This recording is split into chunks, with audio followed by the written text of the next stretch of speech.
Guys, അപ്പൊ ഇന്ന് എന്റെ അനിയന്റെ +2 റിസൾട്ട് വരയണം. അവൻ ടെൻഷൻ അടിച്ച് ഇല്ലാണ്ടാവേണം. അവനെ കാണാം. നീ ജയിക്കോ? ഉറപ്പാ? എന്റെ ബാക്കി അനിയന്മാരും ഉണ്ട് കോളില്. നിനക്ക് എന്താണ് പറയാനുള്ളത്? നീ ജയിക്കോ അതിലെ?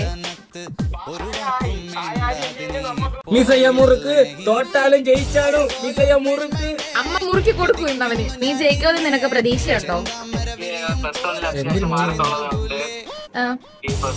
അപ്പൊ ചുരുക്കി പറഞ്ഞ നീ നിന്റെ കൂട്ടുകാരന്മാരെ മോചിച്ചു തോറ്റാ. അപ്പൊ കണ്ടാ നീ പേടിക്കണ്ട, നീ കൂട്ടണ്ട. അവനെക്കാട്ടില് റിസൾട്ട് അറിയാൻ എനിക്കാണ് ഭയങ്കര തരം. കാരണം എനിക്ക് +2 ഒരു സബ് പോയപ്പോ ഇവ ഇവിടെ കിടന്ന് സന്തോഷിച്ച കാണുമായിരുന്നു. ഞാൻ ഇന്ന് കണ്ടുകൊണ്ടിരുന്നപ്പോ ഇവന്റെ ഫ്രണ്ടിൽ വന്നിരുന്ന ചിരിച്ച്. പക്ഷെ ഞാൻ അങ്ങനെ ഒരിക്കലും ചെയ്യില്ല. ഞാൻ അവനെ മോട്ടിവേറ്റ് ചെയ്യുള്ളൂ. ഗൈസ്, അപ്പൊ എന്റെ അനിയൻ അടപടലം പൊട്ടിയിരിക്കുകയാണ്. എനിക്ക് അവസരത്തിൽ ചിരിക്കാൻ മാത്രമേ പറ്റുള്ളൂ. പക്ഷെ ഞാൻ ചിരിക്കണില്ല. അവൻ്റെ എനിക്ക് അടി കിട്ടും. അതുകൊണ്ട് ഞാൻ അവനെ മോട്ടിവേറ്റ് ചെയ്യാന്ന് വെച്ചു. നിങ്ങൾ കണ്ടോ?